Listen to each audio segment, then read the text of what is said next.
Hello, hello, hello, hello. Yeah, let's not waste any more time, just get this thing started right now. So yeah, just gonna start the timer in 3, 2, 1, and go. Yes, we had audio issues, mostly caused by me, so whoops. So I'm gonna make up for that by hopefully getting like well under estimate, surely. Anyway. Yeah, this is a remake of pretty much the best platformer on the Wii. At least best 2D platformer. It was released very early this year, so this is a very recent remake. Yeah. It's kind of like the easiest way to get into the game, kind of. Although there is also a pretty decent community running the Wii game still, and also on Wii emulator. But yeah, and this was also on the 3DS, and not many people play it on the 3DS, which makes me sad because it's fun.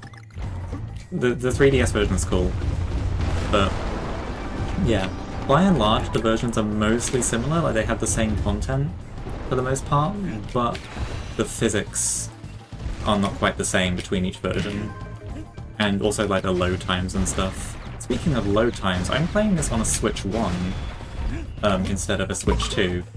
And the Switch 1 has very, very slow load times for this game, which you'll see shortly. So yeah.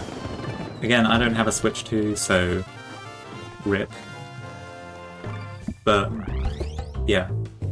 It takes quite a while for things to load, but that does mean I have more time to yap and talk about stuff.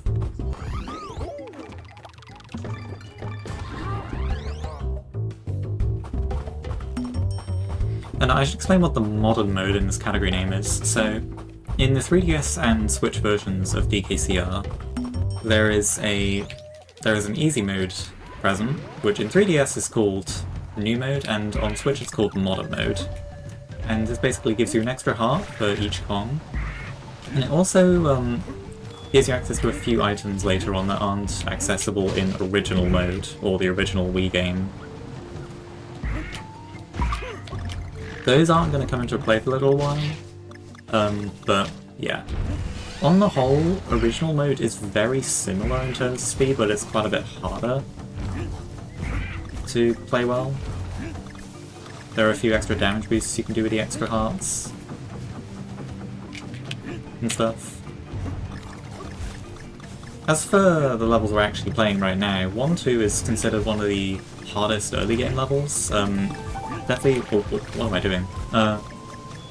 Definitely quite hard for the second level in the run, especially when you like start running the game. Like, this trips up beginners a lot.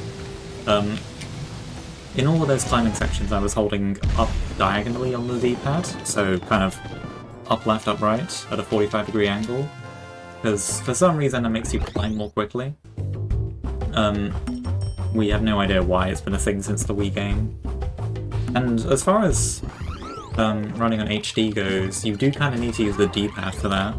But thankfully you can have both the D-pad and the joystick active at the same time. So you can just kind of shift down from the joystick to the D-pad. Once you're rolling in this game, like there's a lot you can do like without even touching the directions.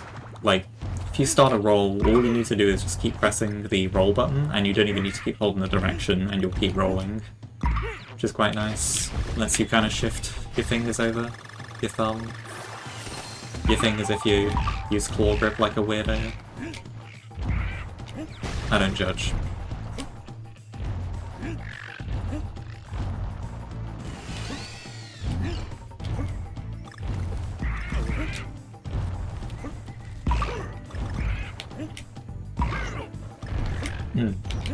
For the most part, the early game is quite simple. It's mostly like in the late game that this game really picks up in difficulty. This game does have quite a noticeable difficulty spike around the halfway point.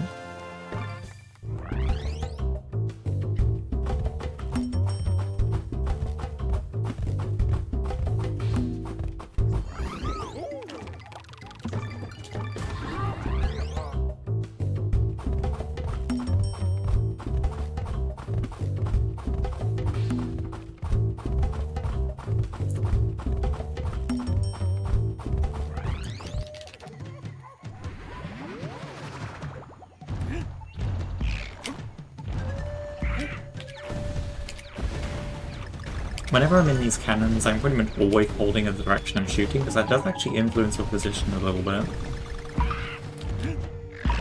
Which will become relevant shortly for some skips we need to do.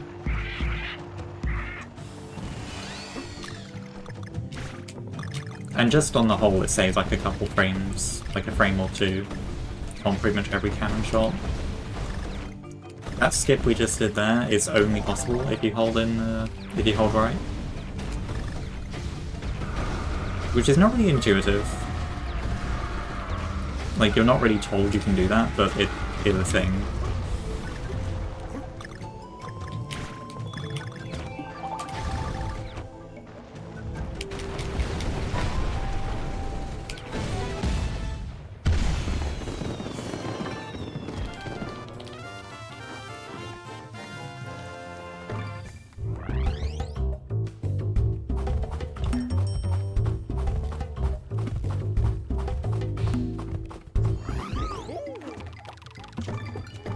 World 1 is nearly done, but before that we do have the longest level in World 1 by a mile, which is an auto-scroller, unfortunately.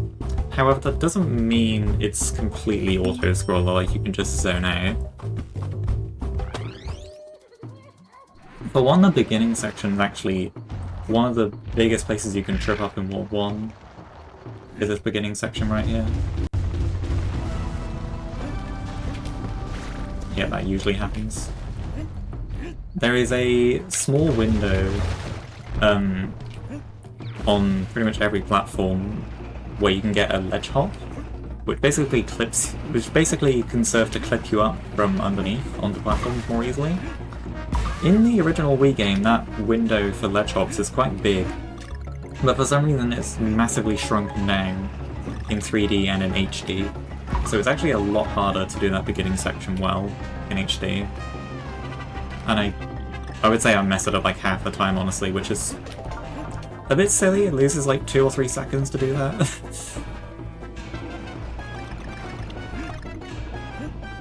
Yeah, I jumped over the puzzle piece. That does absolutely nothing. It just looks cool. So, as far as like minecart sections go, we are actually doing stuff to speed ourselves up. We are jumping up upward slopes, and we are riding downward slopes most of the time. Keyword most, because sometimes if they're too steep they will actually slow us down rather than speeding us up. And there is one more overly steep downward slope coming up towards the end here.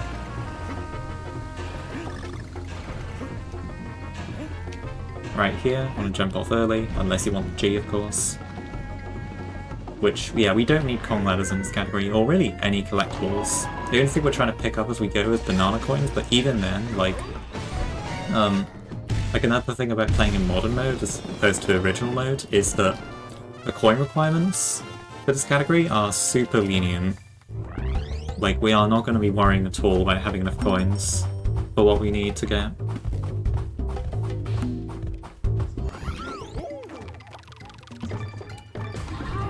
Oh yes, the other thing about running on a Switch 1 is that the game lags quite a bit, because this game was built for the Switch 2, but they released it on the Switch 1 for some reason.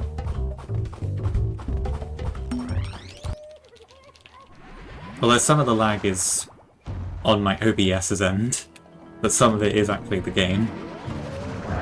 This is one of only 2 bosses in this game that doesn't have any RNG involved, and there is a strat I would like to hit here. Okay, cool, I actually hit it this time. I failed at like 2 marathon runs in a row. That basically stops him on the left side there. Prevents him from running all the way across and losing us a couple seconds. Never mind, I've just kind of undid that time save, because he's now running all the way across here. I usually damage boost for that, but I forgot to. So this is a very slow World 1, I'm not gonna lie. Like, this is a very poor quality World 1 here, for my standards. Let's see, we're hitting like a 939 here. Yeah, 939 on a Tiki Punch. I usually like to get 925.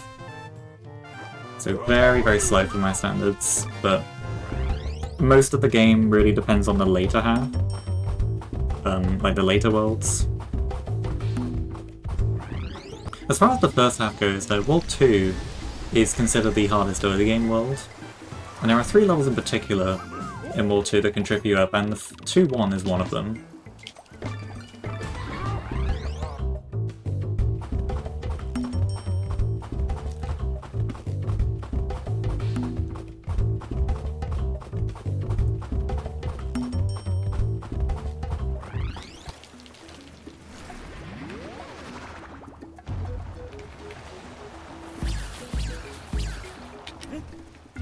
So 2-1's probably notable for being one of the hardest shiny gold medals to get casually in the time attack mode.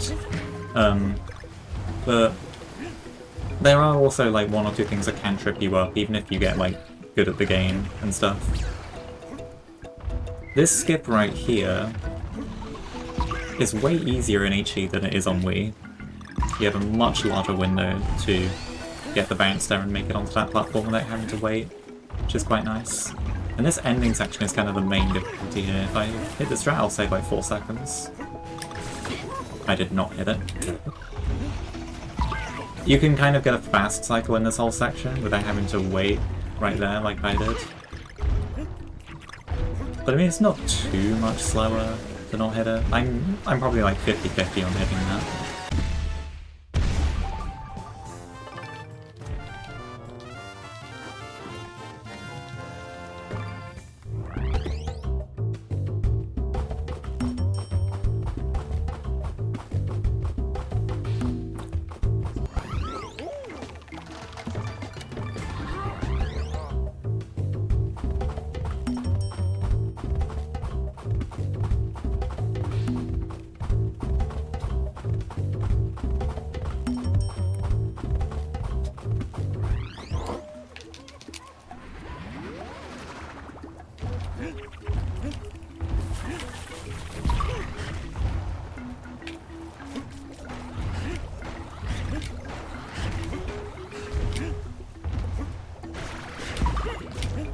Tutu's kind of split up into 2 sections. There is this really simple beginning section, and then the main difficulty to level is the tower section in the second half.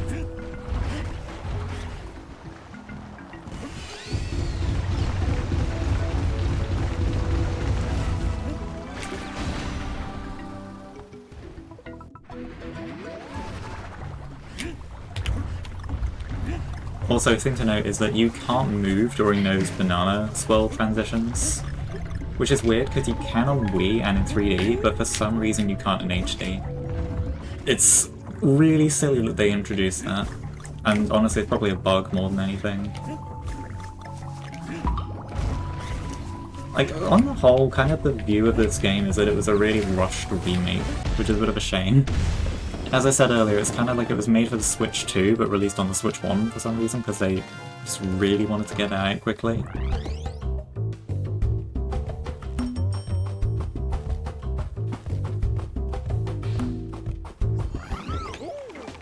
As a matter of fact, the Switch 2 was revealed officially like the day after this game came out. Like, this is kind of like an end of life cycle game for the Switch 1.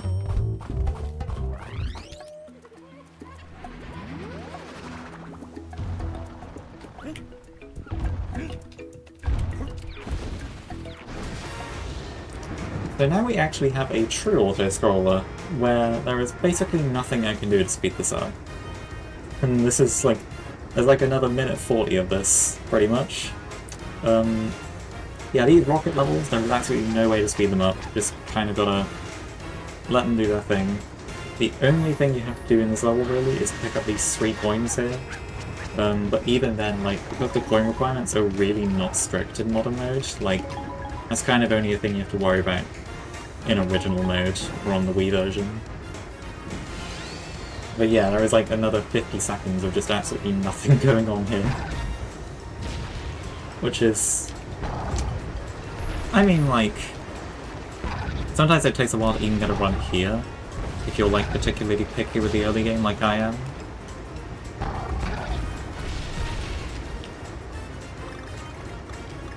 Like, the boss of World 1 and 2-1 are kind of like the main roadblocks in getting a run here, usually. Although there's much worse later on. It's hardly the worst of it. This game's quite hard.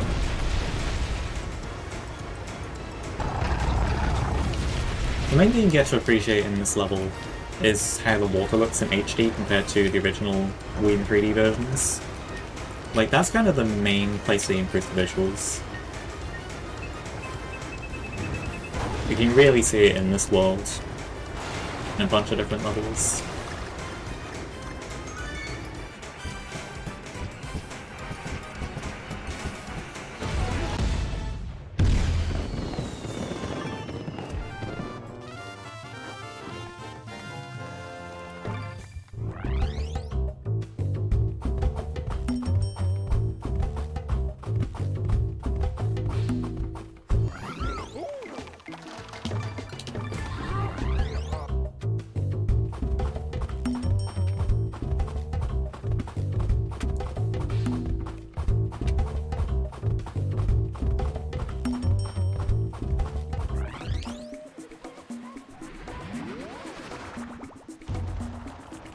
Two 4 is a really simple level. Definitely the easiest one in World 2, aside from 2-3.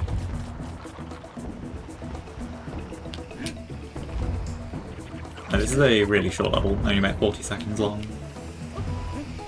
There are one or two things that can trip me up though, mostly relating to Cannibal RNG, because it is RNG based, but only like, it doesn't matter a huge amount, it only really matters in this ending section here, where most of the time I will have to jump out of the way of one of these cannibals, like that, or just take the hit.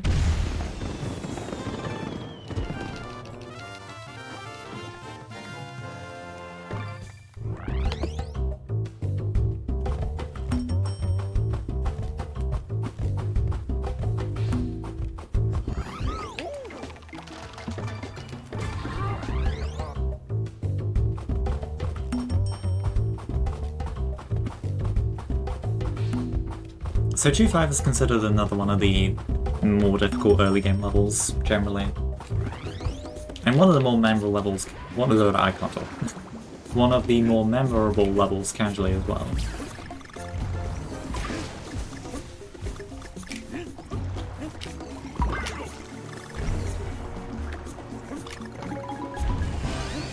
Yeah, you really get a good look at the water in this one. 2025. This will be water in 2025. This will be water in 2010.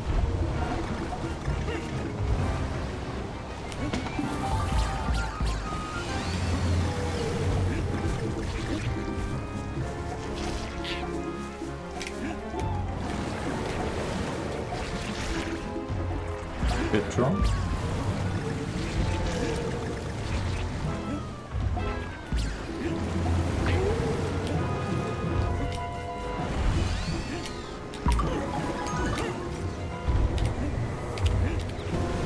There we go, good 2-5. Probably the cleanest level so far.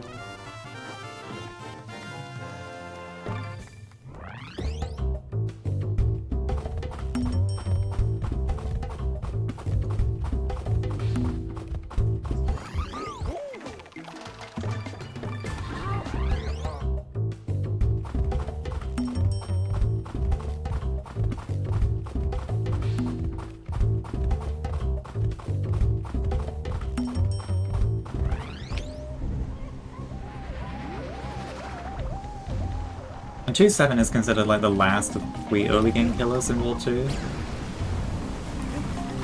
A theme you'll get to know with this game is that a lot of things are one-hit kills, including, probably unsurprisingly, those waves.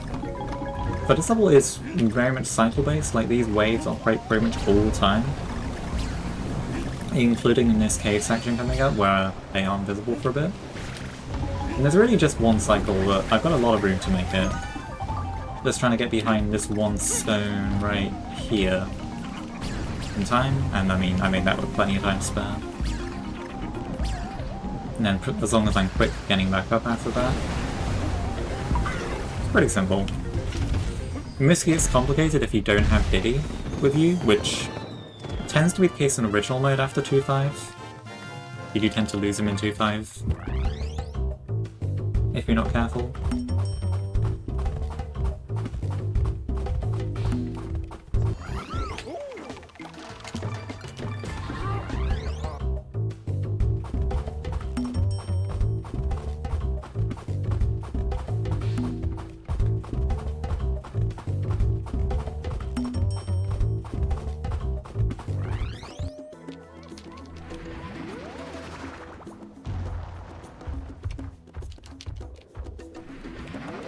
So I mentioned briefly that most of the bosses in this game have RNG.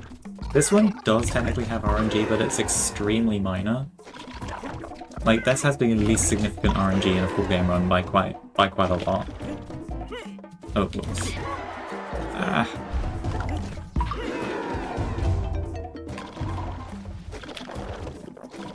And it doesn't even really come into play until the very last attack. Oh dear, what am I doing? Okay. I have to be careful there, because you can't actually roll into the stack when you've got invincibility cranes up.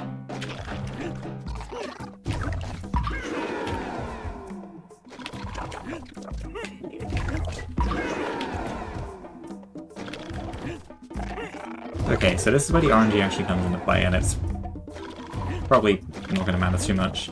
Pretty much just want them to spawn as far left as possible, and then from there...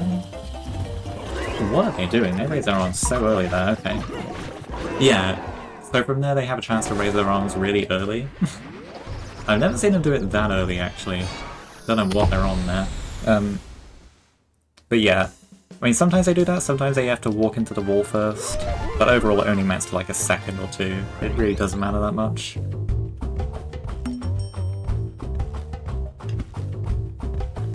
And that is quite a slow wall to exit again. Like, this is not really what I'd be looking for, ideally.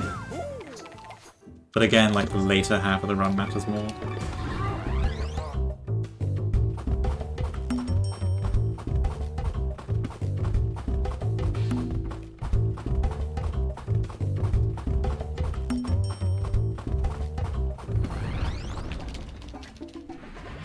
Now, Ward 3 is the second shortest ward in the run. We only play 5 levels here.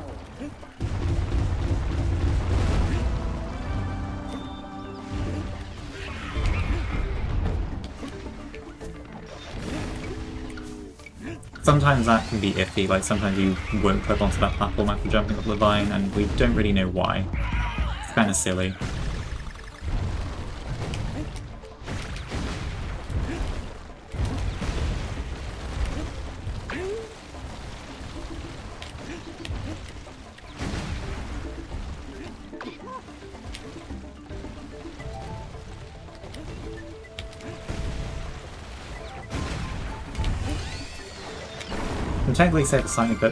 Technically save a tiny bit by not going for those coins there that you'd have to jump for, because every time you start up a roll, you lose 2 frames. So as you can imagine, you want to start up as few as possible, because, you know, you think like 30 rolls equals a second, pretty much. But it's an extremely small thing on the whole.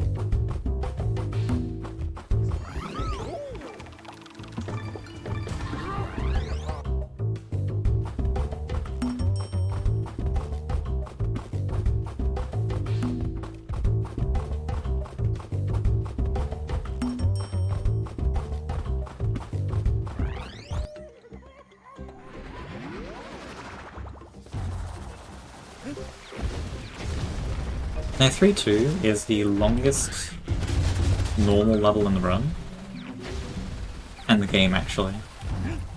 And by normal I mean not a boss, basically. This level's kinda got it all.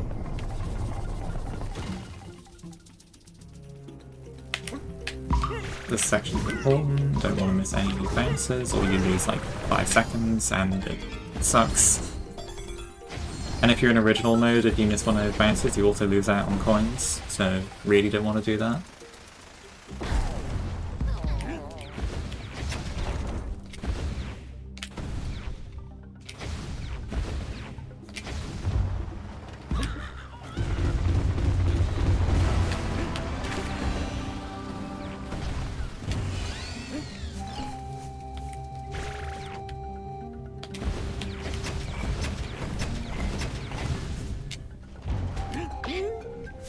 Hitboxes are weird. That would not happen on Wii, but hitboxes are just really big in HD for some reason. That's another thing they changed. The same is true for 3D, but like, yeah. A lot of the oddities they introduced in 3D, like accounting for the worse hardware presumably, they did not fix back when they ported it to HD, because HD is very much based on the 3DS version. So it's kind of weird. Feels kind of clunky at points.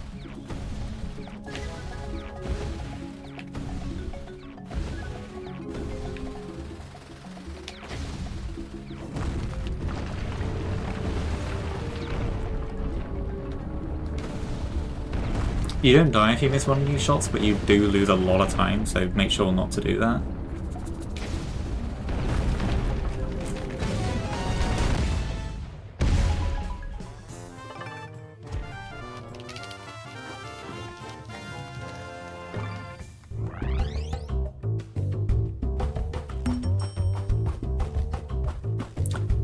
So speaking of coins, we are actually finally going to go to the shop and spend some of them.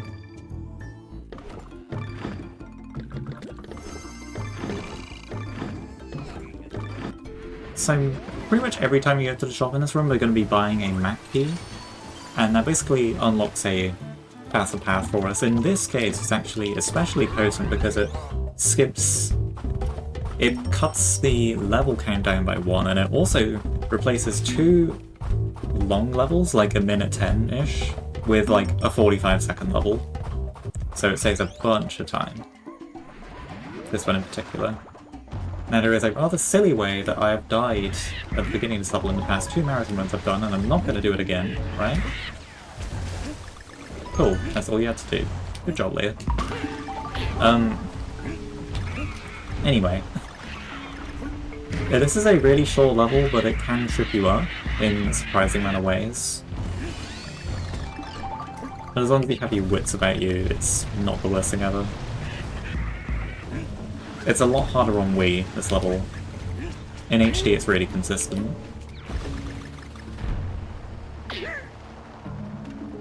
I had to take a hit there no matter what. I intentionally stalled a little bit, because the wheel was already activated, but the shark was not. So basically, by activating the shark late, I can prevent it from jumping into us, as we did last jump.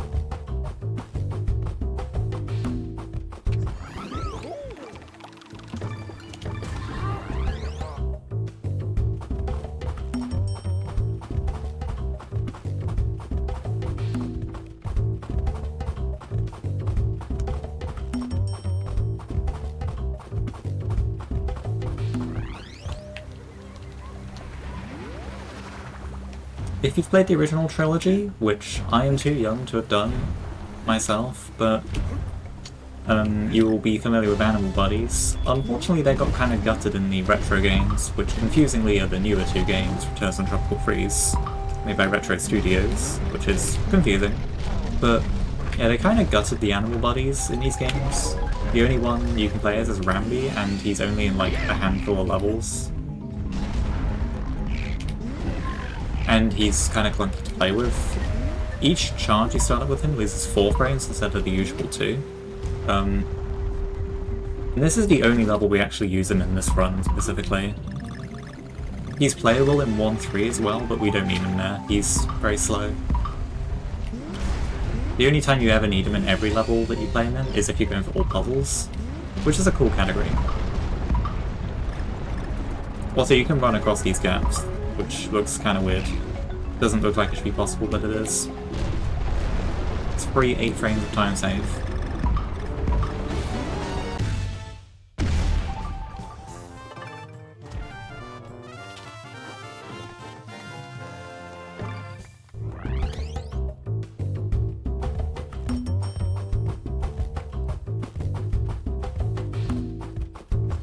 Okay, so now we have, I'd say, our first major RNG boss. This is like, probably has the 3rd most significant RNG in the run. So you need to hit this boss 6 times.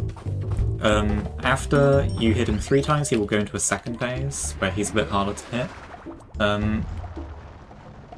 Yeah, there are like a million ways this can go. Let's just see what we get. So we want to get 3 bombs here, ideally. Like that. So now he will chuck the missile into the ground to destroy that stony layer at the bottom. There's like a 90% chance he goes to the right here, but he could go to the left. So be prepared for both. So we really want to get like...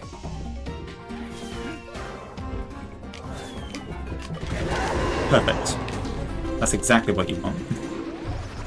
Get 3 bombs there. Pretty much insta-kill. Nice. I haven't had that in a little while, actually. I don't know what the chances are.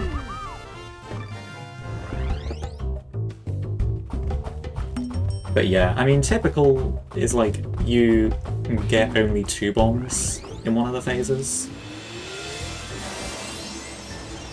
That's generally what happens.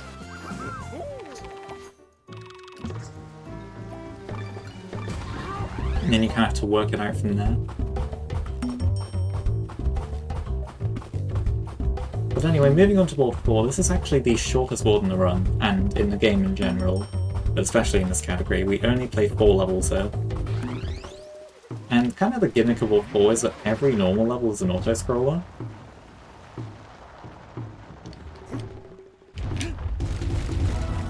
Although, this is the most involved of them for sure, for 1.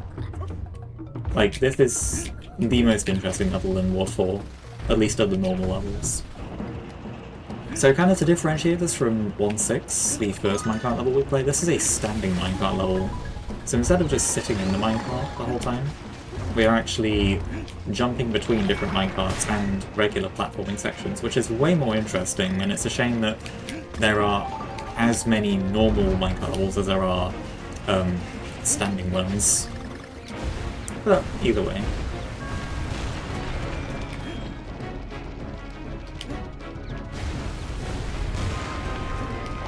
Like, these are easily the best auto-scrollers in the game.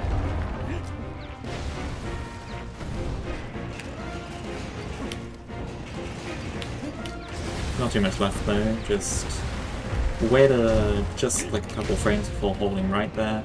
If you input frame perfectly, you can actually jump into this cannon immediately. Saves a bit over a second, but it's very risky to do. If you miss it, you just die. And that also means returning to the checkpoint with no DD, so don't want to do that.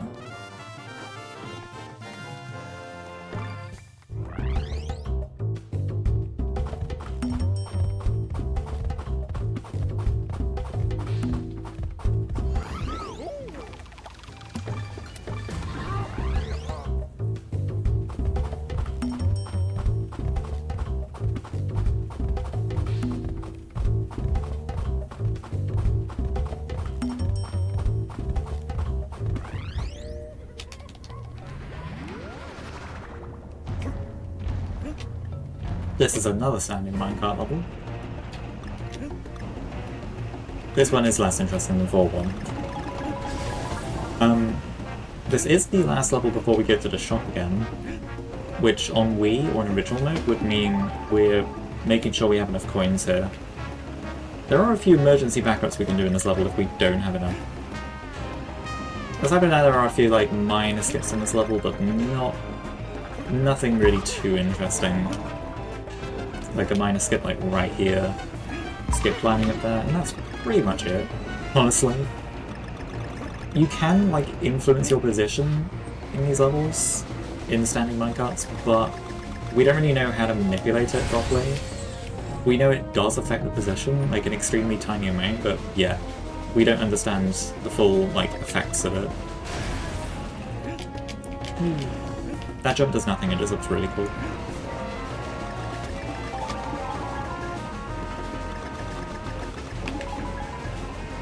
There is a skip you can do here to bounce across those 2 keys and get straight to this minecart. It doesn't save a whole lot and it's kind of risky, so yeah. Kind of an IL strat, although some people do go for it in runs. But yeah, it doesn't save a whole lot.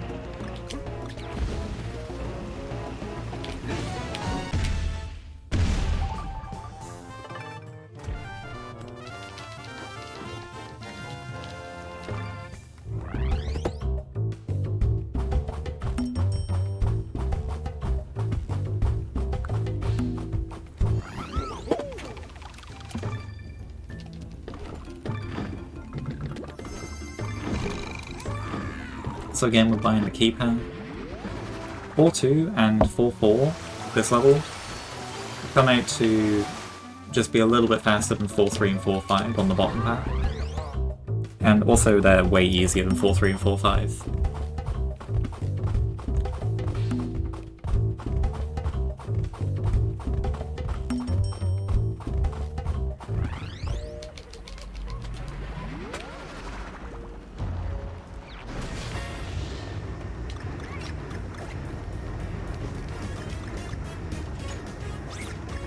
Like 4-3 and 4-5 are like a minute 45, a minute 50. And 4-2 and 4-4 are like a minute 30 each. So like, yeah. Ends up just being slightly faster even with the default go to the shop.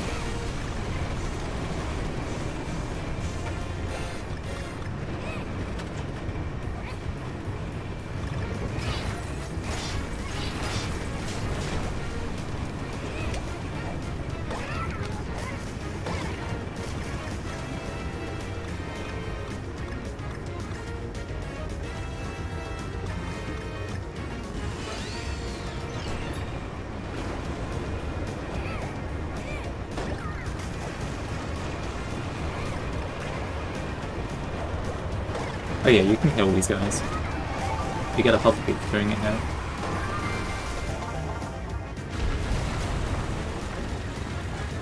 This level has really got nothing going on, honestly. There aren't even any coins you can pick up here. So anything you can do to goof around within reason, like without risking dying, because you pretty much don't touch anything, because everything's a one-hit kill. But like anything you can do to make it more interesting is kind of worth it.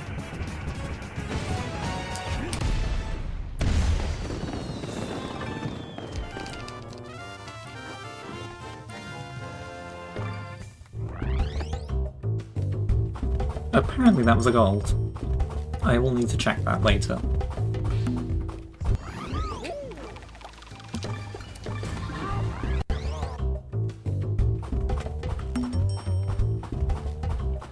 I think I split late on 4-2, so it's probably not real.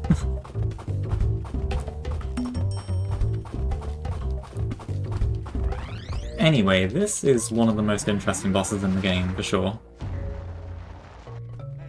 There is an intended skip here, which there's usually a lot of waiting you have to do to get to each phase, but the game just lets you jump straight to the train each time, and it is fully intended. You are required to do it for like the gold medal and time attack mode.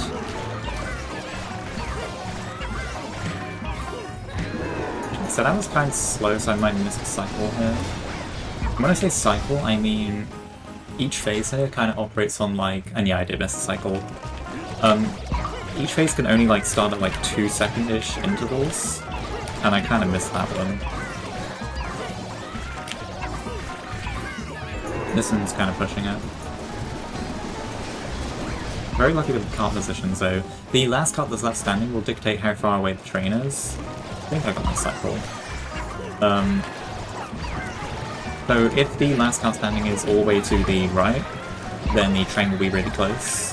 No, wait. If it's all the way to the right, the train will be quite far away. If it's all the way to the left, it will be really close.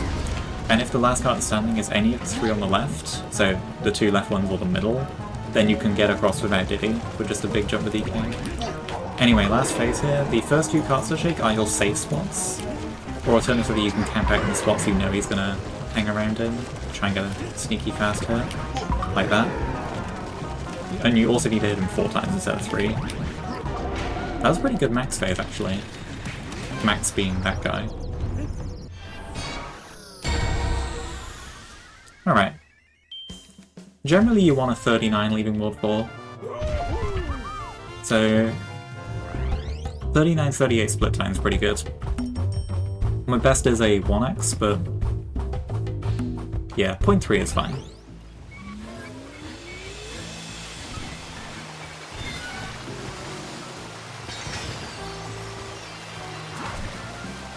So now we get into the second half of the run. Technically not really, like the second half of the run technically happens like towards the end of this world, but as far as like world count goes, this is the kind of the halfway point. And it's kind of conventional to mark the difficulty spike here, because the game gets a lot harder from here. I would go as far as saying Ward 5 to be considered the second hardest ward in the game.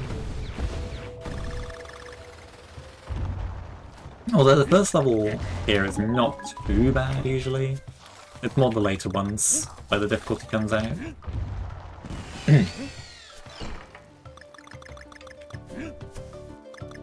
Also, this is one of my favourite levels casually. A lot of the levels in this game are really pretty. I think this is one of them. Mostly the beginning section transitioning out of the cave into the forest. This section can cause some problems if it decides to, but it did not. That is nice. Waiting around the middle of that section was fine as well, because all of these vines were already activated. I had to wait for them anyway.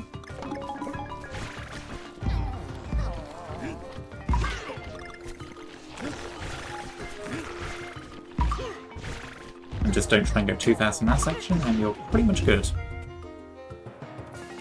Wait a sec.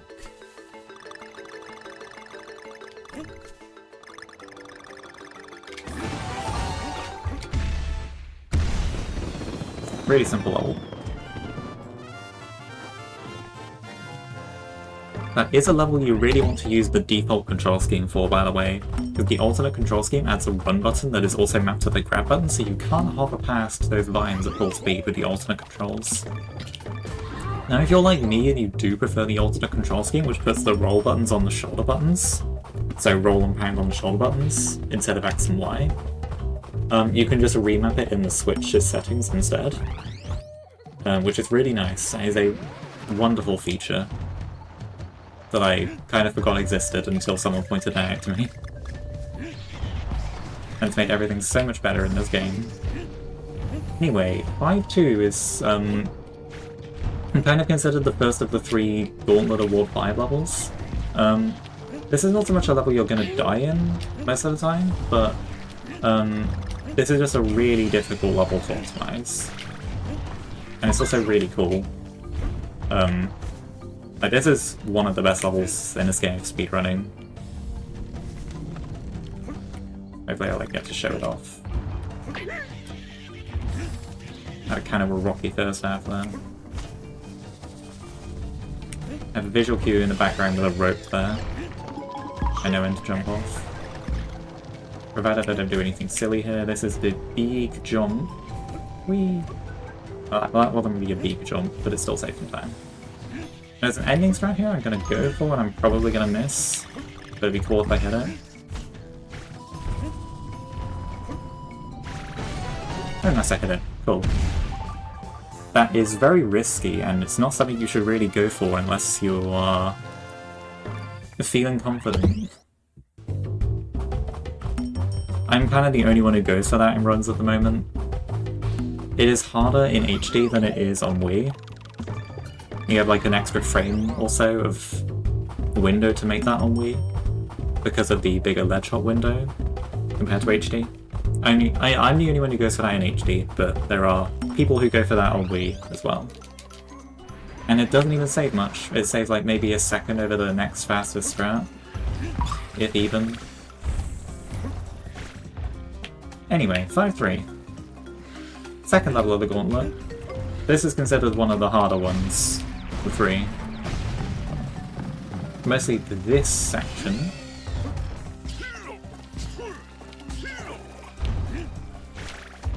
Okay, that was kind of scuffed, but it worked. Cool.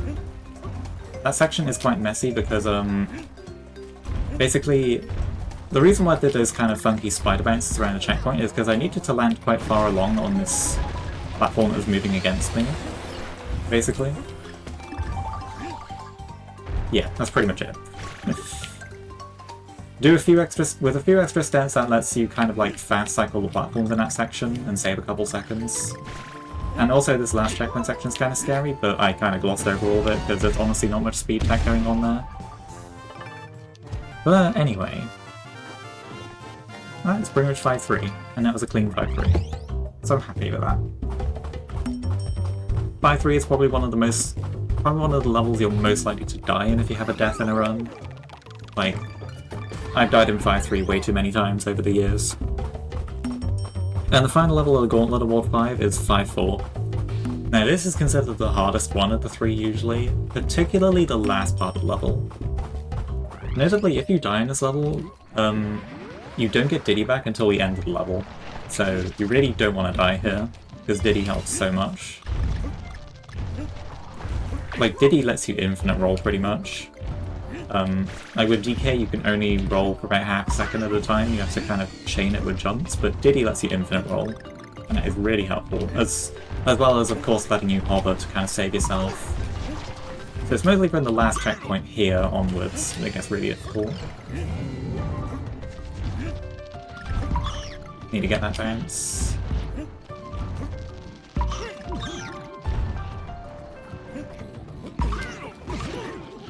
Perfect.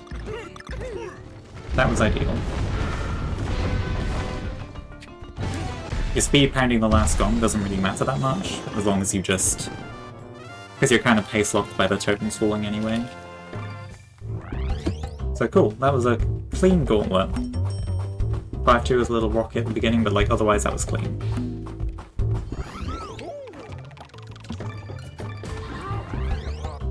Now 5-5.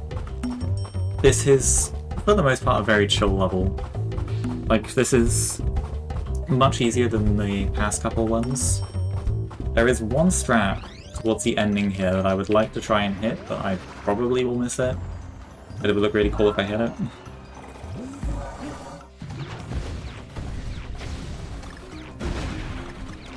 But yeah, for the most part, this is just a really chill cannon level.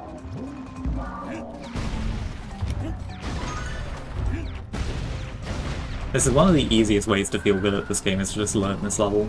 Because it is literally just cannon shots, but it looks cool when you do it.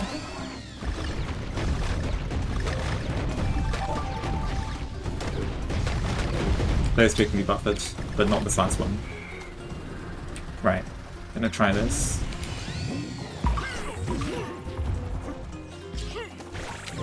Ah, so close.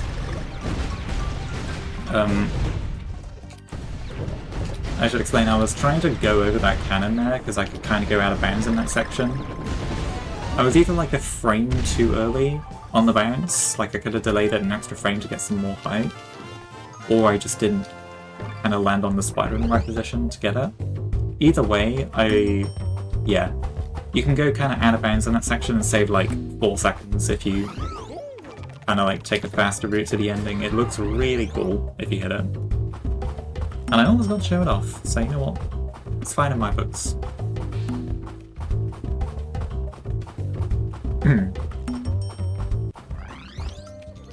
This is probably one of the most memorable levels casually. I would say arachnophobia warning, because this level has a lot of spiders in it, but we tend to outrun them, so like it probably doesn't matter that much. Like they're barely on screen in a speedrun. But still, this level has spiders. And they one-hit kill you.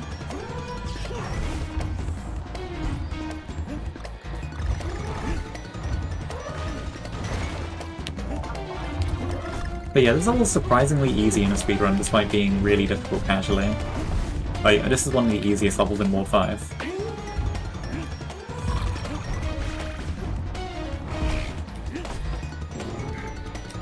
That happens if you jump too early. I did not spot while I jumped too early after the bounce time. And that's pretty much it. There is a cheeky ending section here, which we can do a little strat in if we get it. Oh, I did get it, and I didn't react to getting it. I put that 3 marathon runs in a row. If you grab the frame perfectly, kind of like right before you hit the peak of your bounce, you can get like a weird hover boost with Diddy. And that basically lets you skip a cannon now, which saves just short of a second. I got it, and then I did not react to getting it, so whoops.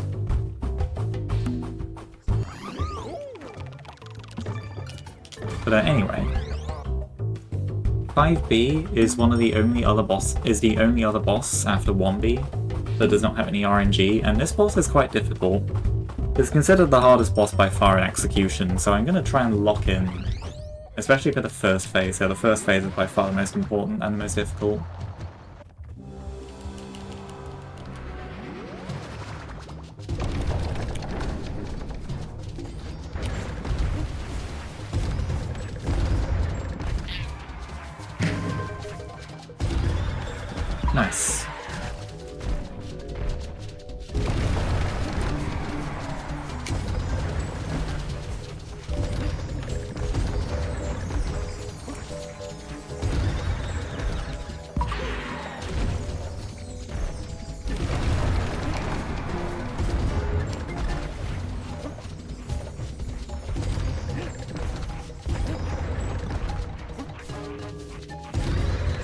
Really good point, really.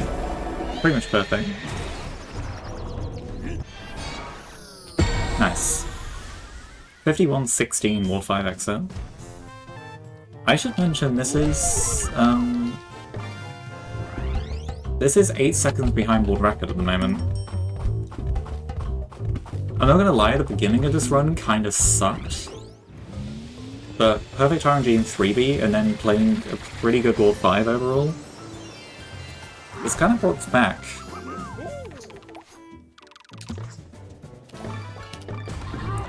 Granted, my best X is about 22 seconds faster than that, but like, you know, this could technically world record if I get my act together for the rest of this run. I shouldn't say that because now I'm gonna choke 6-1, aren't I? Anyway, World 6. It's about the same difficulty as World 5, maybe the tiniest bit easier. It's kinda hard to say. It's really up for debate which of like the last 4 worlds is the most difficult. This level really depends on you having Diddy after 5B. Like if you lose Diddy in 5B, this level becomes a lot harder. At least at the beginning. This damage boost saves a very tiny amount of time. That makes the ending a bit riskier, so it's debatable whether it's worth it.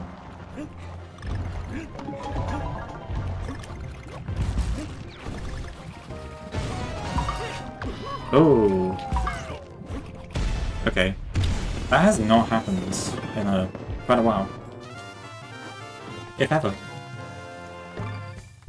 That must be the first it's literally ever happened before this marathon. But I mean, that's not a devastating mistake or anything. It's like 2 seconds. Not having Diddy won't be a problem. We get him back, like, pretty much immediately.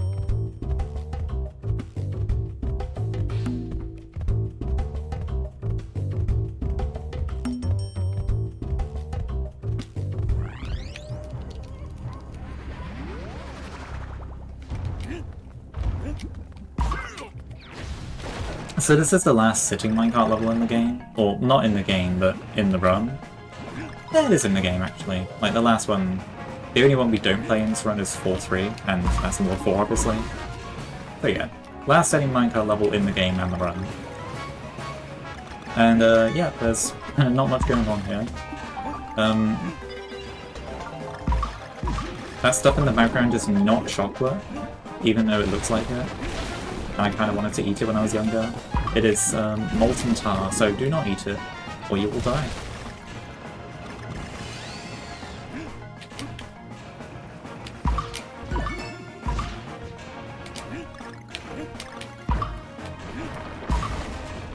On Wii, this is one of the only few levels that we've actually managed to tie the TAS in. Like, as far as we're concerned, the world record for this level in time attack mode on Wii is perfect. 4 people have gotten the perfect time. I am not one of them, actually. I'm sitting 1 frame behind, which I've gotten a couple times, but it is extremely difficult. Even though this is like, I mean, an auto-scroller, obviously, there's just so much that goes on in the minecart section. Probably hear my neighbor's dog right now because I forgot to close my window.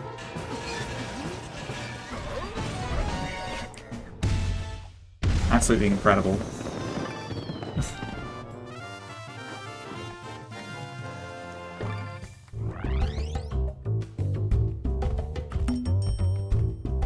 He's very excited.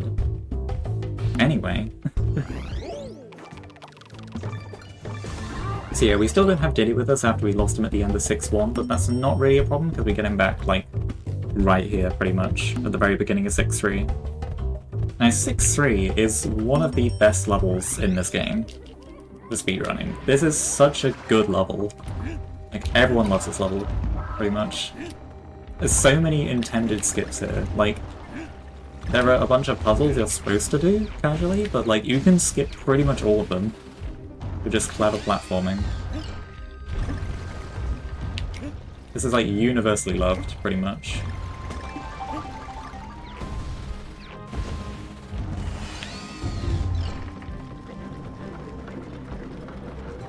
On Wii, you get a lot more speed from this platform. You can jump up like way earlier, but on Switch, you kind of have to wait. You don't get enough speed from it. Tilt that platform a little bit, skip another puzzle.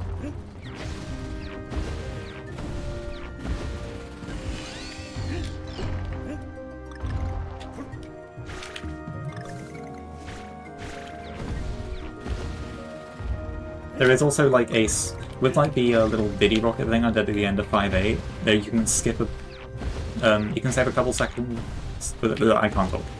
You can save a couple seconds by doing like the Diddy rocket boost thing in that section. However, I do not go for it in runs because I don't hit it very often. There we go. Formulated the sentence correctly. I probably could go for it in runs though, like it's not super risky or anything. It kind of is actually. You lose a good bit of time if you miss it.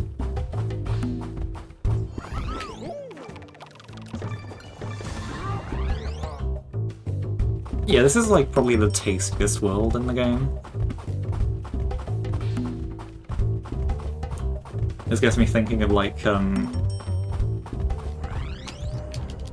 those transparent colored N64 and N64 controllers. I have one sitting like 3 feet away from me right now.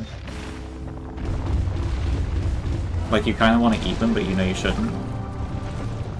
It's kind of what this world is like. I really like this level. This level's also really cool. I kind of hold this level close because because on Wii, I was the first person to get under a minute in this level. In HD as well, I was also the first person to get sub-minute here in time attack mode, but I mostly care about that I did it on Wii.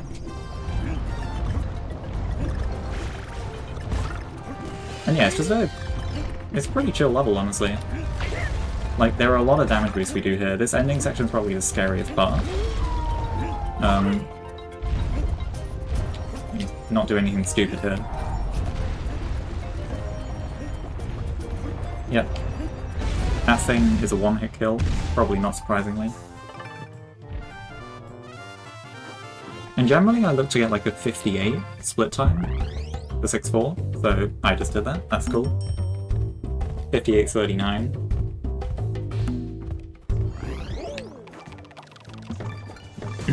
So we kind of unavoidably lose Diddy there. So we do have to do the beginning of 6-6 without Diddy, which is a little scary.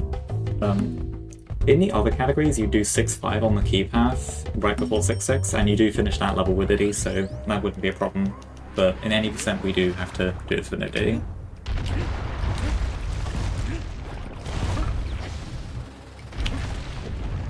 If you grab into the ceiling, you kind of like stick into it. It's kind of weird, but yeah, don't question it. We don't know why it works either.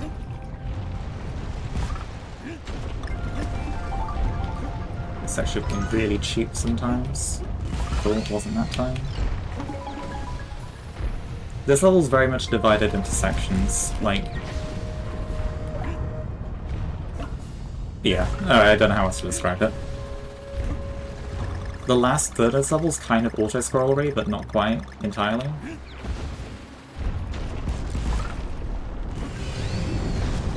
That guy's a one-hit kill, by the way. Just thought I should put that out there. But yeah, we kind of have to wait for him to do stuff. Oh dear. Oh, I rolled too early. Bonked. I do think, like, as soon as you get down to the bottom of this section, he does catch up to you automatically. So you do kind of have to go quickly there. And we just gotta wait just a little bit more. And now we're free from him. Let's just straight dash to the end. And using that grab thing a little more there to stick into the ceiling and also glide down that last wall without bonking off it, which is really nice. Like, the grab button's kind of the most broken button in this game. There's so much you can do with it. But you're not supposed to. Oh yeah, game fakes you out here, makes you think this is the last level of World 6. Nope. We've got the level after 6-6. Which I've learnt to not say the numbers in this level from like the past like 3 marathon runs I've done of this game. I finally learned my lesson. Anyway, the level before 6A has, like... There are a few cheap ways you can die here if you're not careful, but if you are careful, it's pretty fine. Oh, whoops, I did not want to get a high bounce there. That's fine. That's barely anything. And then this first background section, you need to be kind of careful. Particularly with these platforms. Because it's not super clear when they become tangible, and if you're not careful, you can just fall right through them. Which is extremely painful. Please do not do that. I would know.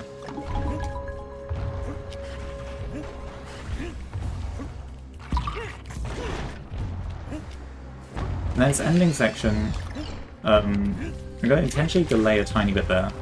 Don't jump too late for that cannon, I do that quite often. Intentionally delay because we gotta wait for that vine just the tiniest bit. If we're too fast, we won't be able to grab it. And that vine is activated like as soon as you get the last checkpoint. But otherwise that was a clean 6-7. No, I said it, no! It's so over. I've not learned anything.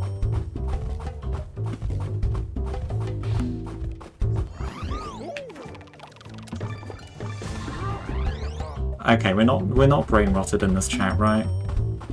Right? I can get away with saying that. Anyway.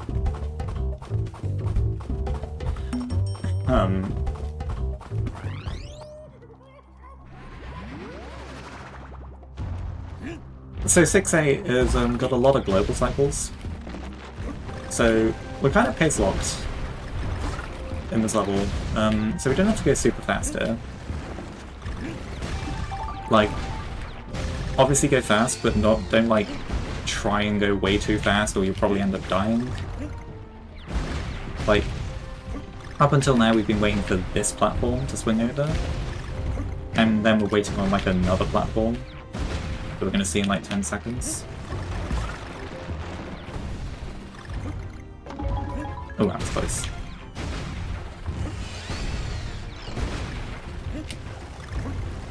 You can fast cycle that barrel, but it's kind of risky, so just don't go for it in runs. And from here we're pretty much free to go.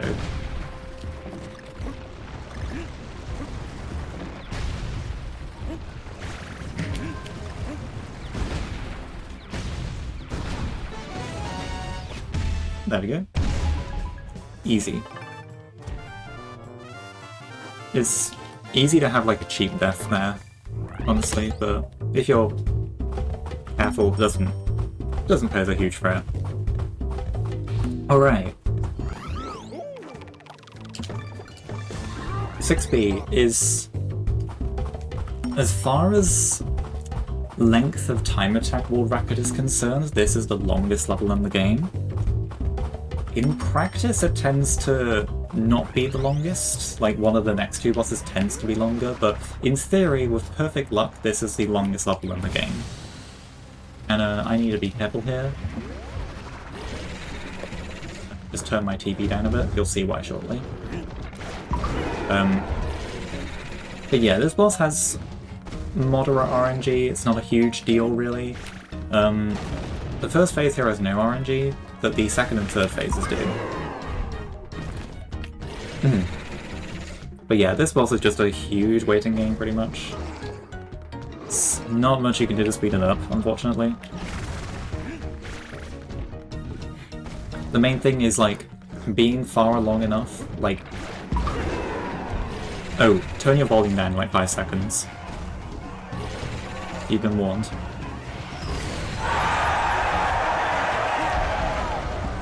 Okay, you can turn it back up now. I was too busy blabbering on there, I forgot to give the volume warning. Yeah, for some reason the transitions between phases are extremely loud in HD. They kind of messed it up in 3D and they did not fix it for some reason in HD, which makes no sense, honestly. But anyway. It's kind of about being, like... Because if you hit him, like, too close to the center of the arena, he'll just waste time, like, walking to the far side. You gotta be close enough to the far side when you hit him. But, like, that doesn't happen, pretty much. but not all the way over. Also, get ready on voluming, and in like 5 seconds he's gonna scream again.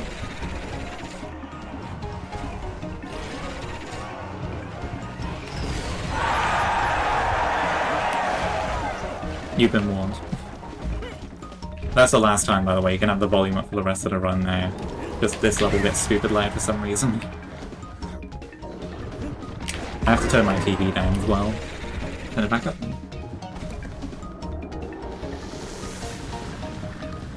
I didn't actually mention the RNG, but this is the other RNG point. Or, well, the RNG point, really. Not lucky, unfortunately. So he can do either a short, medium, or long walk there. He wanted to do a short walk, as you might guess. We got a long and a medium, so that's not good. That is a pretty big time loss, actually. Probably like 8 seconds to short, if I had to guess. I need to learn the exact numbers.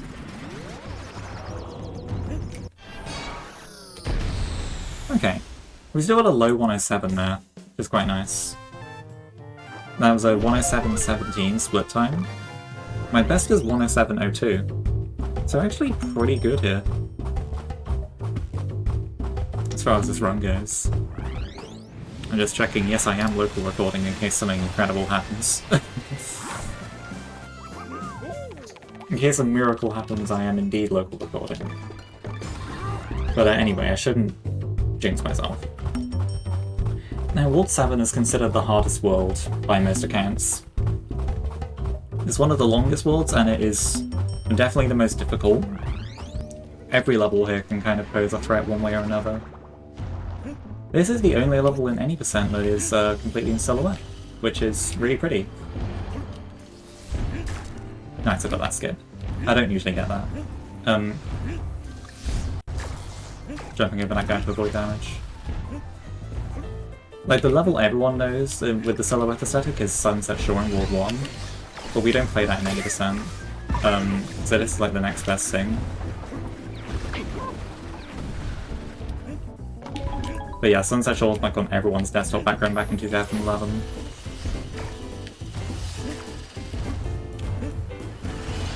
Nice, okay. We're kind of cooking. We messed up at the first checkpoint, but kind of cooking now.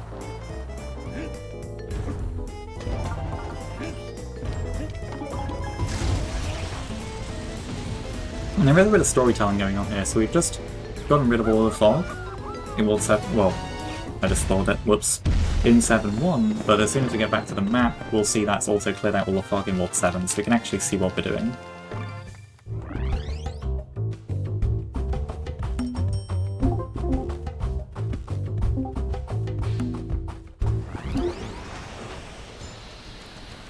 Don't worry, that was not your Discord, that was my Discord. I should have been in streamer mode. Anyway.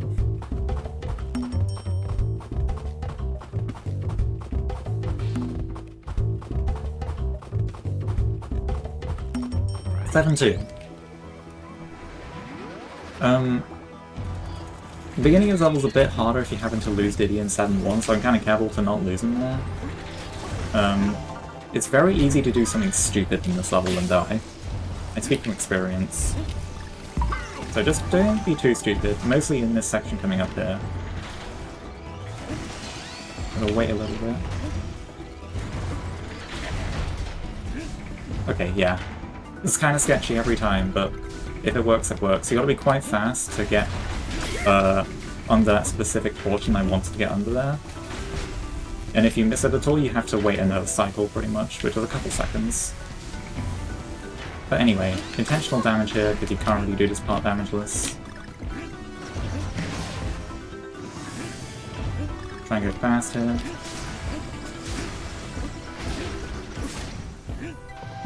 Pretty much in the clear.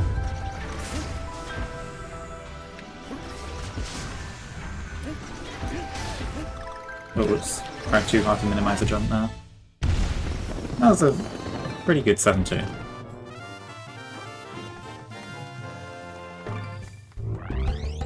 Alright.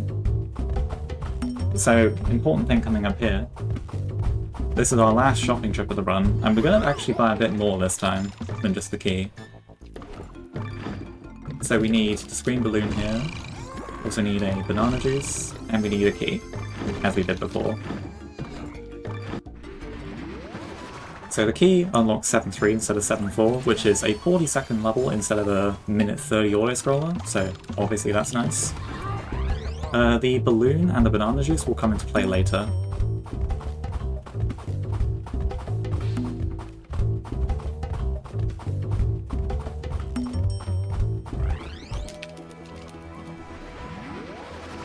So it doesn't actually matter if you lose Diddy in 7-2, because you get him right back here. Jump over that guy, save a little bit. Faster than having the damage boost through him. Yeah, this is a really short level. It can still kill you in one or two cheeky ways, so just be alert. You can kind of roll onto that hand without having to hover there, but it's difficult. Now, this part's important. I want to roll onto those hands as soon as I can, because as soon as I do that, that hand bringing the can along will activate. And that's pretty much it. Really short level.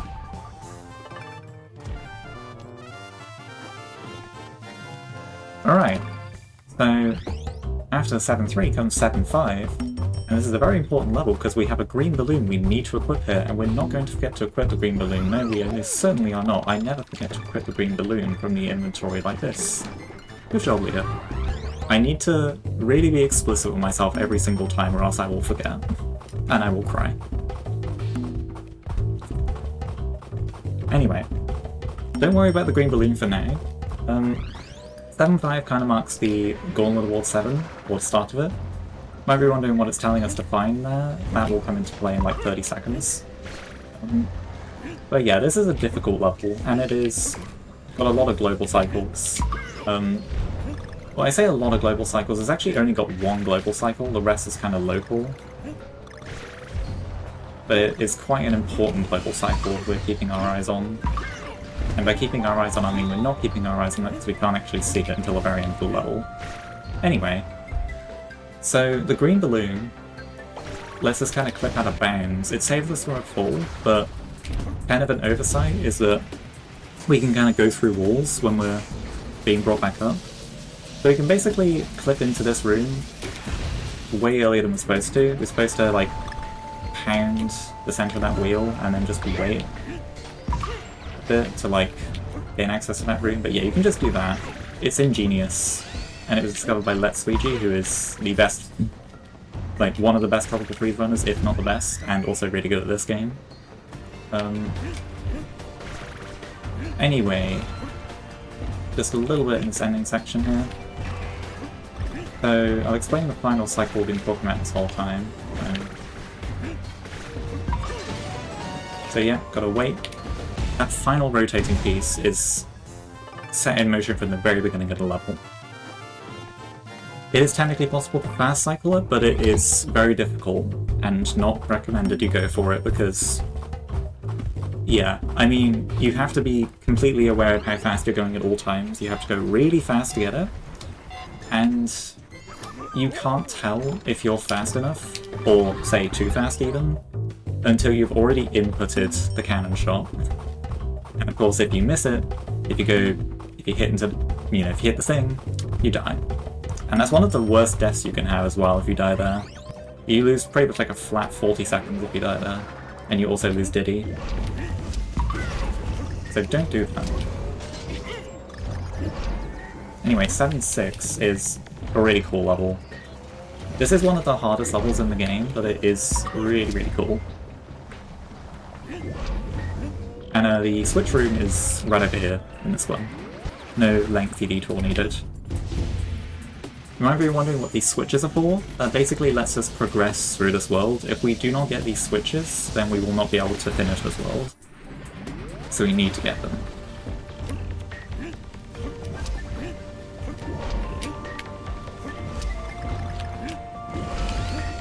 So this next section is quite chill. It's mostly the ending section of this level that has all the difficulty in it, which we will come up to shortly.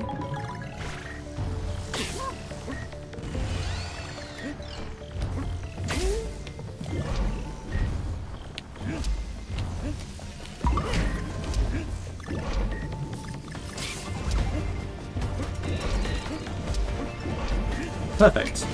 Really good. That was an excellent 7-6.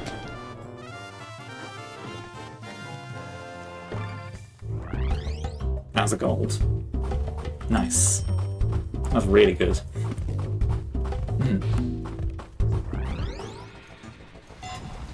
Oh, big stretch.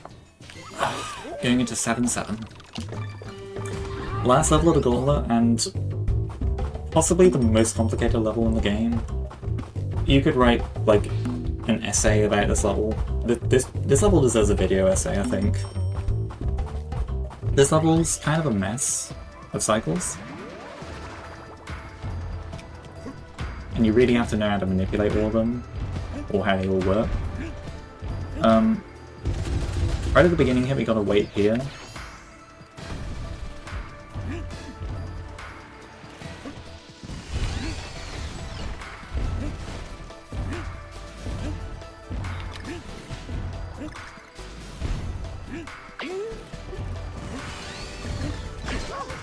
I could have gone a fast cycle, unfortunately I missed that.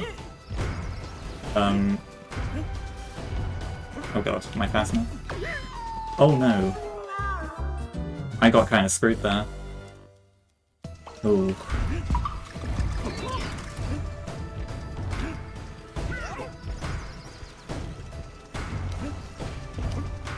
I'm gonna wait. Oh, that's kind of heartbreaking.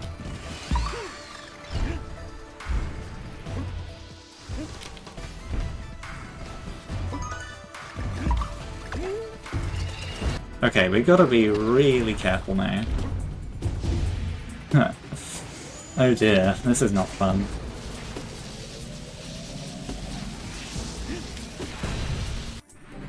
Okay, I don't know where that cycle's gonna be. Oh dear. We're falling apart. This is a typical 7-7. I do not believe I have to get that room again, so I'm not going to get it. If I do have to get it, then joke's on me.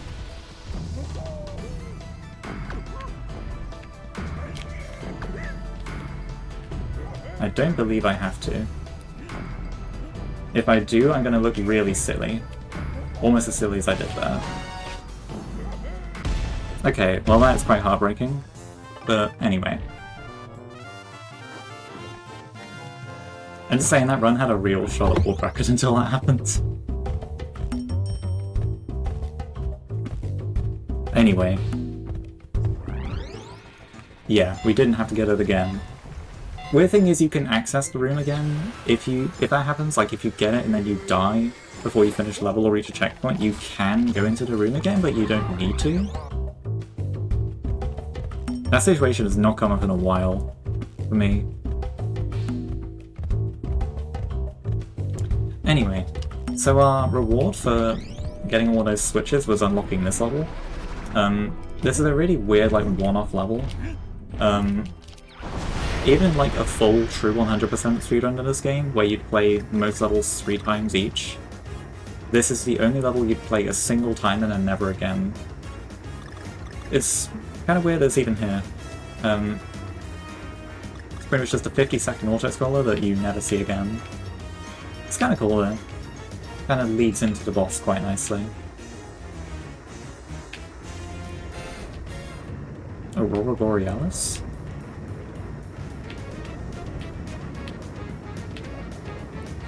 May I see it?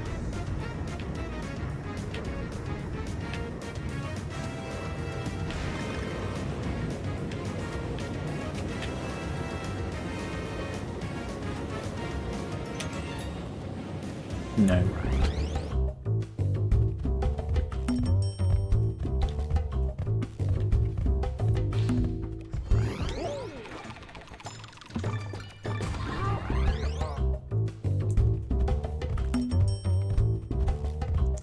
Alright, 7B. One of the most infamous levels in this game.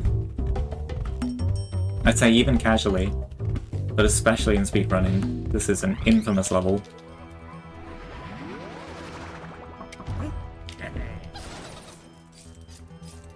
We will see why.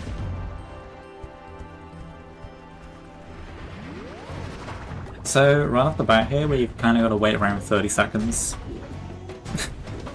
He just kind of does nothing for a little while. But I can explain the fight in that time. So we've got this first phase here, we need to hit him 3 times. He will go into a second phase after that. We also need to hit him 3 times in a second phase, but for now, he can jump up to 3 times before he reveals his weak spot. We want him to jump only 1 time, obviously. Each extra jump loses like 5 or 6 seconds. Like that. Oh dear, bad RNG. Yep, that's 3 jumps. So that's already like 12-ish seconds. Now, provided you do this first hit away from the wall, he will always give you the second hit for free, every single time, which is really nice.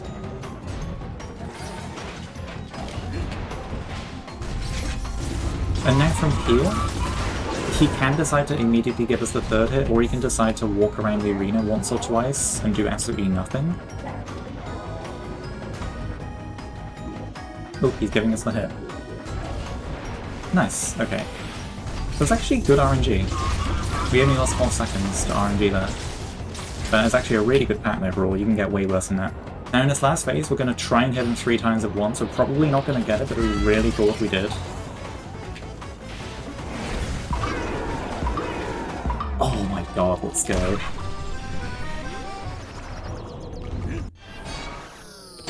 I'm goated. That's a 10-second goal, by the way. I just want to put that out there. That's really good. Wow. Yeah, you do not get that triple hit all the time. And there's actually a risk you die as well going for it. There's a risk you can get pushed, like, kind of clipped out the wall. And if you fail to make it back, you just die and lose like a minute and a half. But yeah, that was fantastic. Oh, it's a shame about 7-7. This could be a really solid world record pace if it weren't for 7-7 happening. I can still try to push for a 1:37 in this run though, which would be a really good time for a marathon. Anyway, 8-1. I've just used my banana juice, you'll immediately see why we need it for this level. Because this level is filled with damage boosts.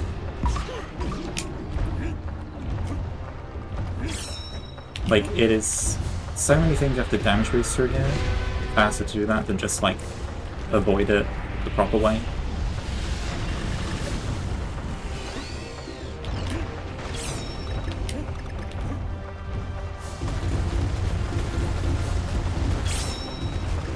I generally like to, like, pound that thing before that guy gets to me, but I did not get it that time. Now, provided we're careful, we can make it out of this level in one piece with Diddy with us. That was a bit scuffed, but we're fine. We will be maintaining Diddy, which is nice, because there is no Diddy in the next 2 levels actually, and then the level after it really benefits from having him. So yeah. And in original mode, you actually get twice as many hits from a banana juice, so oddly that level is easier in original mode. I don't know why they kind of nerfed banana juice in modern mode, but it is what it is. It's what it's.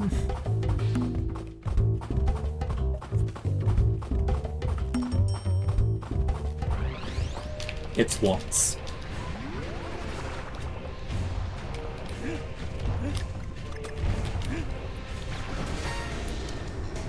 So this is considered the hardest rocket auto-scroller in the run. As far as, like, in the game goes, there is one we didn't play in Warp 4 that could be considered harder, but, like, this is definitely the hardest one in the run. Reminder that you can't touch anything or you will die, pretty much. This level's extra scary if you're going for all puzzles, which, by the way, is a really cool category, that people should run. But yeah. Kinda scary if you're on a really good pace and you're feeling nervous. But I mean, if I was still on pace, I hadn't died in 7-7, I'd probably be feeling nervous right now, but eh.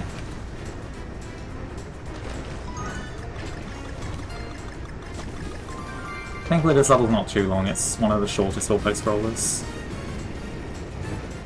Only about a minute and a half. Kind of a tight squeeze right here, you have to squeeze between that rock at the top and the fire snake. This is a required level, by the way, there are no alternate paths that skip this one. They expected kids to do this.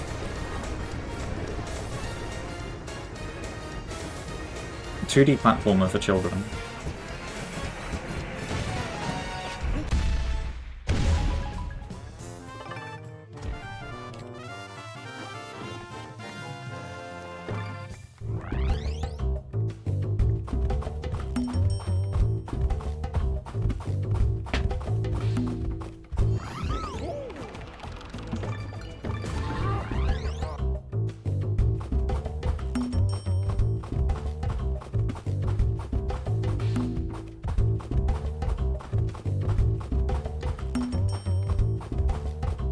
We actually have another auto-scroller right here. This is the last standing minecart level in the game. Actually not in the game, there is a secret standing minecart level, but as far as the run goes, this is the last one.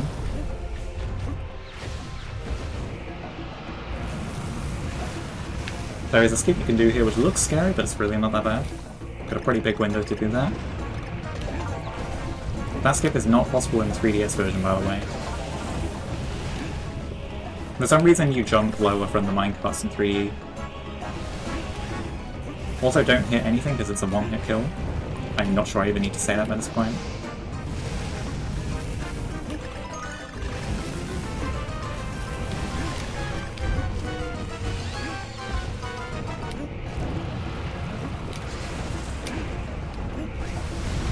Delay like just the tiniest bit there for that bubble to go up and then you can clear.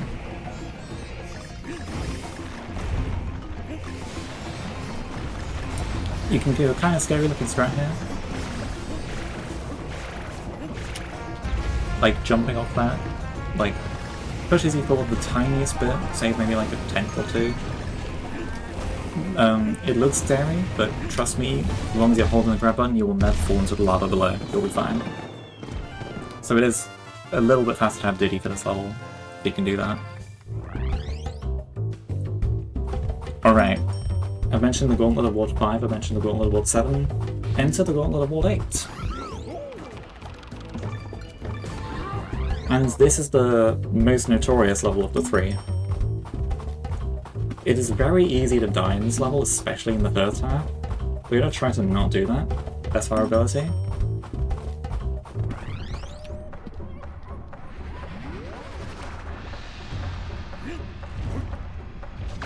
Okay. It's not an amazing start. Kind of making this up on the spot now. I'm fine, actually. Okay. A bit scuffed. We're fine. This is the hardest section. Yeah, that happens pretty much every time, I'm not surprised. Every time, whenever I need that to go right, it doesn't go right. I'm gonna play this really safe. Yeah, I've not really got a death wish here, so yeah. Okay, second half is more chill. The ending is still kind of scary though.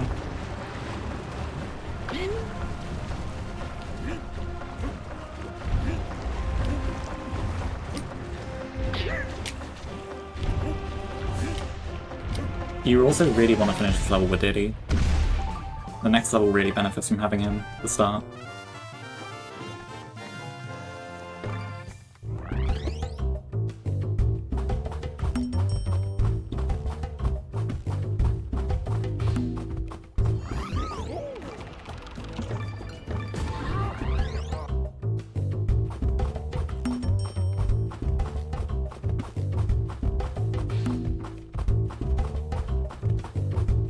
So this level has some global cycles going on, mostly in like the second section of the level.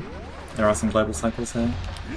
I'm gonna delay just the tiniest bit there, for safety. Wait here.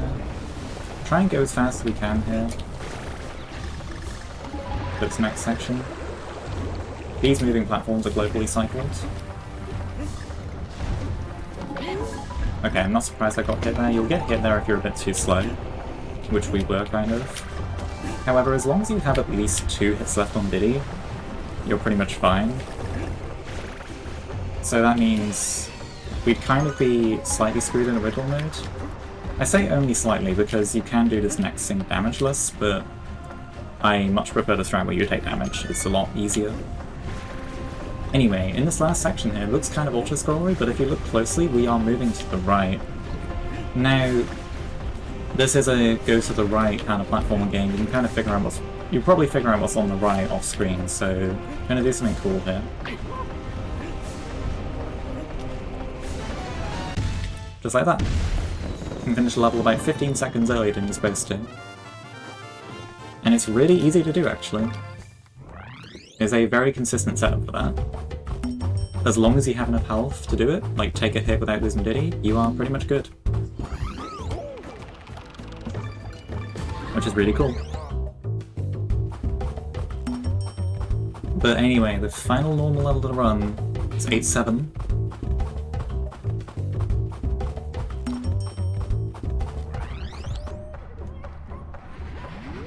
Beginning section can go kind of wrong sometimes. I'm going to try my best here to not do that. You want to land on that platform as soon as possible, kind of go at full speed from there. You can do all of that with solo DK as well. That is kind of scary. But that is a good beginning section, so... From here, this is one of the only vertical levels in the game. Definitely the most vertical level, I'd say. There is no other level where you have to do this much just like vertical platforming shenanigans. Oh god. That's what I mean by platforms kind of lying to you and saying they're tangible when they're not. Fine. It's only a minor time loss. It's pretty chill from here. That's like the hardest section of it. Is the beginning and also the first part of this vertical section. That bit's kind of scary. If you miss one of those bounces, then you kind of have to do a long backup. If you miss both of those bounces, like if you kill both of those TPs without getting up there, or you fall back down, you are losing a lot of time because you have to pretty much wait for the lava to catch up to you, and then it will spawn some platforms in for you.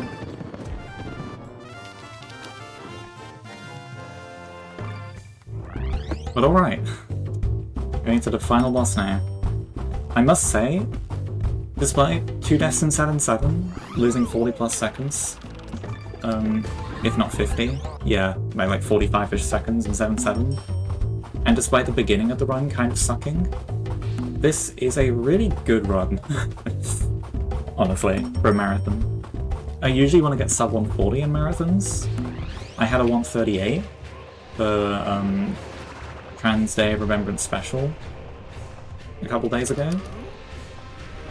This is on pretty much guaranteed 137 pace, which is really cool. Like, unless I somehow die or I get the worst RNG known to man, I'm pretty much guaranteed a 137 here, which is really cool. The most viewed video on my YouTube channel is a 138.09 world record from around when the game released. So yeah, this is on pace to beat that, even though it had some turmoil in this run. Now I should explain this boss quickly. Unfortunately, the final boss has the worst RNG in the run. He's split into 2 phases. He is kind of like Andros, kind of. You know, head and hands boss.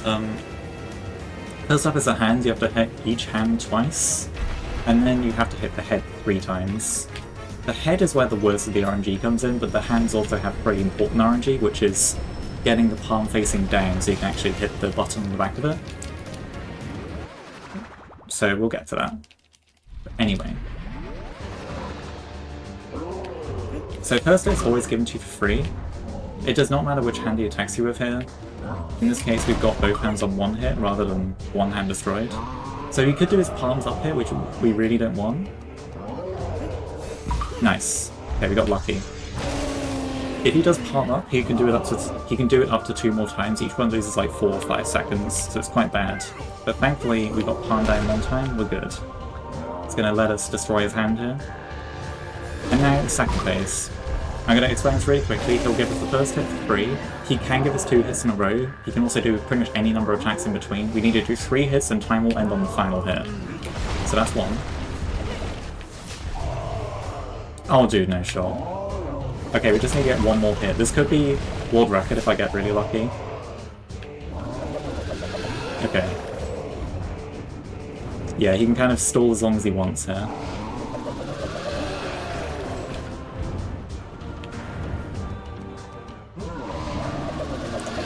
Or if he hits right now, I could get world record. Get ready on time. And... that is world record, by the way. 1:37.13. World record by 2 seconds. Nice. I am rusty as hell. I don't know how I did that. I'm gonna be honest. What a way to kick off the event. Nice. I can't believe I brought that back. I got really good RNG in that run. I'm not going to sugarcoat it. Like, that was carried by RNG. I don't really care. I mean, I can save like over a minute in terms of gameplay. I'm going to improve that anyway. So, yay. Like, I already intended... I already intended to grind for like a low 136 at some point. This just kind of gives me more motivation to do that. Yay. People want to see you doing that. Where can you go? You can go to twitch.tv/LeahKazuno, where I stream once in a blue moon. I'd hope for it to be a couple more times in a blue moon, eventually. But yeah, every so often I stream. And I usually stream this category. I'm kind of trying to push for a really good time in every category in this game. And this is the first one, pretty much. I kind of want to do all that on Switch 1, kind of kill all of the Switch 1 categories, and then get myself a Switch 2 and start going crazy there. Because we do split the leaderboards for Switch 1 and 2, because they're not really comparable. But yeah. I play a bunch of other games. I play Diddy Kong Racing a lot. That's probably my other main speed game, and I'm actually going to be speedrunning that on Sunday in this marathon. You can also find me again tomorrow night, about like 7 hours from now, but tomorrow I will be back on this marathon with Yohane Blazing Deep Blue, which is a Metroidvania, if you're into that. I'm not going to say too much more because I'm already going to be on this marathon 2 more times, and I don't want to cause any more delays after I delayed the start of the marathon by like 10 minutes, but yeah, that was fun. I guess a world record is one good way to make it up. Yeah, 5 minutes under estimate's pretty good, not gonna lie. So, yeah. Best of luck with the rest of the marathon. I'll get to that one. Get your GGs in chat, and we will be back here in just a few short moments with a very familiar name. Yes, indeed. It's Paige. Will be bringing us LA Noire. Look forward to that. Don't go anywhere.